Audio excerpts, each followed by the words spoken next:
So hello everyone, this is Arushi Pratap. Welcome to crypto PM channel. I hope सभी अच्छे होंगे। लेकिन जिस तरीके से मार्केट लिक्विडेट हुई है, over $1 billion panic situation market में बनी है। तो आइए जानते हैं क्या लेटेस्ट न्यूज़ आई है क्रिप्टो मार्केट में। And if you new to this channel, don't forget to subscribe and hit the bell icon so you won't miss our videos. North Korea establishes $1.5 billion strategic Ethereum reserve. ETH dollar implications unfold. तो north Korea ने announce किया है कि वो establish करने वाले अपना strategic Ethereum reserve $1.5 billion का। अभी जो मूव है, ये दिखाती है कि कंट्री जो है as a potential leader in crypto currency reserves में आ रही है। बट यहाँ पे क्वेश्चन आता है, अभी जो हैक हुआ है बाइबिट का $1.5 बिलियन का, और वो भी नॉर्थ कोरियन लाजरस ग्रुप ने किया है, तो क्या ये कनेक्टेड है इस इथेरियम रिजर्व से? इन्होंने बिटकॉइन रिजर्व क्यों नहीं चूज किया, इथेरियम रिजर्व क्यों बोल रहे हैं? तो यहाँ पे कहा जा रहा है कि ये कनेक्टेड है। जो भी इन्होंने अमाउंट चुराई है, उसका ये इथेरियम स्ट्रैटेजिक रिजर्व बनाने वाले हैं। ऑब्जर्वर्स जो है वो स्पेकुलेट कर रहे हैं whether North Korea's action could lead to the formation of a new Ethereum foundation. क्या वो एक नया फाउंडेशन बनाने वाले हैं इथेरियम का, जिसकी वजह से इथेरियम के प्राइस में इफेक्ट पड़ सकता है?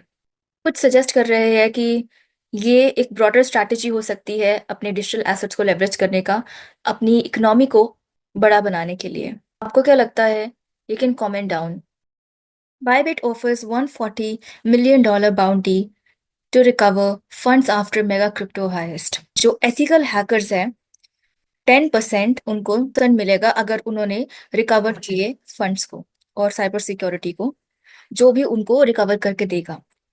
तो नॉर्थ कोरियन लाजरस ग्रुप ने जो ये हैक किया था, और उसके बाद यहाँ पे रिकवर करने की कोशिश चल रही है। Bybit detected unauthorised activity involving one of our ETH cold wallets. And the incident occurred when our ETH multi-sig cold wallet executed a transfer to our warm wallet. Unfortunately, ये जो ट्रांजेक्शन है ये मैनिपुलेट हुई थी through a sophisticated attack, जिसकी वजह से as a result attacker जो था उसको कंट्रोल मिल गया था कोल्ड वॉलेट को अफेक्ट करने का and transfer its holdings to an unidentified address. This is exactly what happened in the minutes following the Bybit theft, and with hundreds of millions of dollars in stolen tokens such as STETH, CMETH exchange for Ether. Moving to next news, Strategy buys 20,356 Bitcoin for almost $2 billion, holding approach 500K BTC. तो strategy ने फिर से bitcoin purchase किए हैं, जो इनकी senior convertible note offering थी उससे। तो फर्म ने अनाउंस किया है 24 फरवरी को ये जो नोट्स इन्होंने फ्यूचर के लिए थे, जिसमें 0% कूपन था और मेच्योर इनकी March 1, 2030 में होगी। तो each $100,000 block of notes is convertible to 2.3072 shares of Strategy class, A common stock at $433 per share, और 35% प्रीमियम ओवर द मार्केट का करंट प्राइस जो चल रहा है उसके ऊपर। अब इस नोट को बेचकर $1.99 बिलियन इनकी नेट प्रोसीड्स हुई है। $2 बिलियन नॉट ऑफरिंग इनका स्ट्रैटेजी का एक पार्ट था 21-21 प्लान, जिसमें इन्होंने टारगेट किया था $42 billion in capital over the next 3 years ये करेंगे, जिसमें इक्विटी पे जाएगा, फिक्स्ड इनकम सिक्योरिटीज पे जाएगा और बिटकॉइन और खरीदने पर जाएगा। तो यहाँ पे अब इनके पास ऑलमोस्ट 500,000 BTC हो चुके हैं, जो कि इसे दुनिया का लार्जेस्ट कॉर्पोरेट बिटकॉइन होल्डर्स बनाता है। SEC drops investigation into Robinhood crypto. तो एसईसी ने रॉबिनहुड क्रिप्टो से अपनी इन्वेस्टिगेशन हटा ली है। एसईसी ने ये चीज रॉबिनहुड को 21 फरवरी को बोली थी कि वो क्लोज कर रही है Robinhood crypto investigation, comes days after the agency close similar probe against OpenSea. तो इन्होंने ओपन सी की भी इन्वेस्टिगेशन स्टार्ट की थी, लेकिन उसको भी इन्होंने ड्रॉप कर दिया है। और एसईसी ने अब इशू किया है Wells notice to Robinhood crypto in May 2024। Robinhood ने ये अनाउंस किया on Monday 24 February that SEC has closed its enforcement action probe against the company. We applaud the staff decision to close the investigation with no action. Last week Coinbase के ऊपर भी इन्होंने lawsuit हटा दिया था, जो कि इन्होंने फाइल किया था। साथ ही साथ इनके जो चीफ ऑफिसर है उन्होंने बोला कि इन्वेस्टिगेशन तो पहले होनी ही नहीं चाहिए थी, never should have been opened. Robinhood crypto always has and will always respect federal securities laws and never allow transactions in securities. As we explained to the SEC, any case against Robinhood Crypto would have failed. तो हम appreciate करते हैं आपने जो closing की है investigation की, and we are happy to see a return to the rule of law and commitment to fairness at the SEC. तो जब से गैरी जेंसलर यहाँ पे एग्जिट हुए हैं, उसके बाद से ये जो इनोवेशन स्टांस आया है प्रो क्रिप्टो का, तो चीजें एसईसी के थ्रू हमें अच्छी देखने को मिल रही है।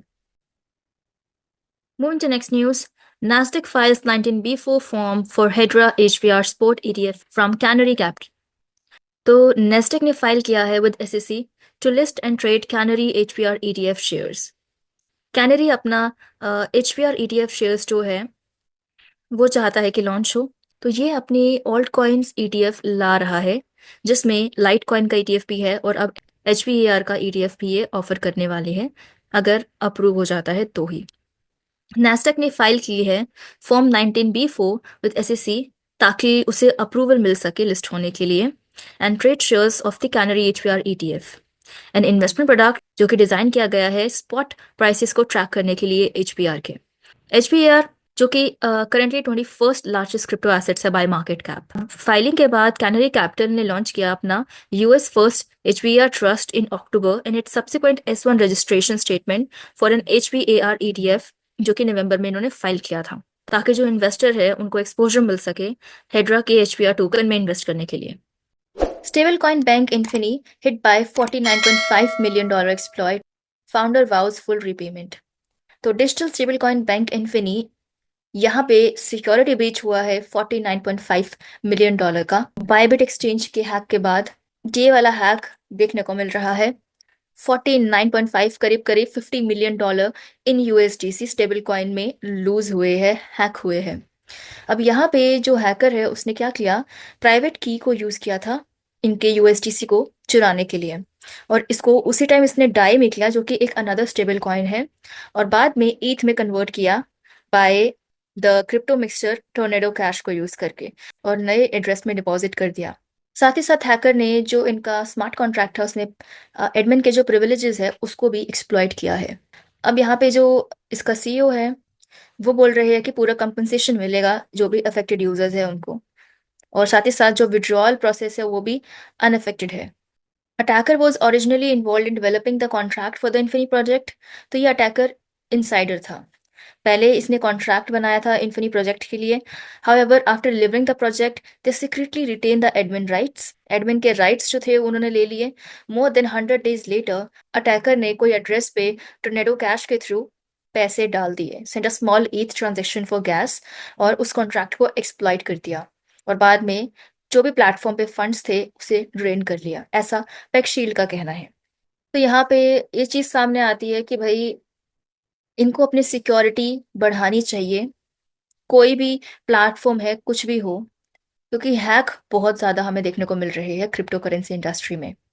क्रिश्चियन ने ये भी रिपोर्ट किया है that suspected hacker's computer was located and reported to the police, और साथ ही साथ ये ऐड किया उसने, my personal private key has not been leaked, so there is no need to worry too much. Moving to next news, HK Asia board approves Bitcoin investment, acquires 7.88 BTC for $761,000। तो latest acquisition की गई है approve by the companies board, bring the Hong Kong based investment firm जिसका नाम है HK Asia. तो इसने bitcoin की परचेजिंग की है अप्रॉक्सीमेटली 7.88 BTC, $761,000 के 20 फरवरी को इन्होंने खरीदे हैं। अब जो लेटेस्ट एक्विजिशन हुई है इस कंपनी के बोर्ड ने अप्रूव की है, तो अब इसका टोटल होल्डिंग हो चुका है 8.88 BTC with an average cost of $97,000 पर कॉइन। कंपनी ने डिसीजन लिया था इंक्रीज करने का अपने क्रिप्टो करेंसी एक्सपोजर को, comes just a week after जब इन्होंने अपने 16 फेब को पहली बिटकॉइन परचेजिंग की थी, और पहली बार इनका बिटकॉइन खरीदने के बाद 93% जो है वो स्टॉक बढ़ गया था, और इसकी वजह से ये जो बुलिश सेंटिमेंट है इसकी वजह से उन्होंने as of midday trading on February 24 shares were up 5.7% on the Hong Kong stock exchange, जो कि अब 6.66 हांगकांग डॉलर्स $0.86 के पे ट्रेड कर रहे हैं। और अगर ऐसे ही चलता रहा तो HK एशिया जो है वो 2019 के ऑल टाइम हाई को सरपास कर देगी। तो ये देख के बहुत ही अच्छा लगता है कि बिटकॉइन खरीदने के बाद कंपनी के स्टॉक प्राइसेस में हमें इंक्रीमेंट देखने को मिलती है। Bybit CEO hints at new recovery tool as stolen 100,000 ETH moves through mixers। तो बायबिट के सीईओ ने हिंट दिया है यहाँ पे कि एक नया रिकवरी टूल जो है वो लॉन्च कर रहे हैं to help the industry track and reclaim stolen funds. उस टूल की हेल्प से जो भी स्टोलन फंड्स है उसको वो रिक्लेम कर पाए, और जो भी हैकर्स है behind the Bybit exploit have laundered over $250 million worth of Ethereum in just 4 days। $1.5 billion hack के बाद तो कंपनी टूल बना रही है ताकि आसानी से रिकवर कर पाए जो भी फंड्स हैक हुए हैं।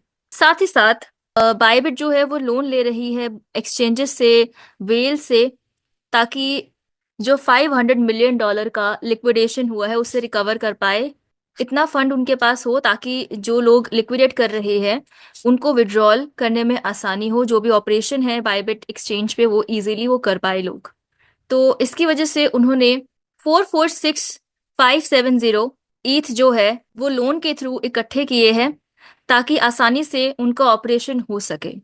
टोटल उन्होंने इतने किए हैं बिटगेट से, MEXC एक्सचेंज से, और भी बहुत सारे एक्सचेंज है, बाइनेंस, इन सबसे थोड़े थोड़े ईथ उन्होंने लोन पे लिए हैं और वो चुका भी रहे हैं अब साथ ही साथ, ताकि कोई दिक्कत ना हो।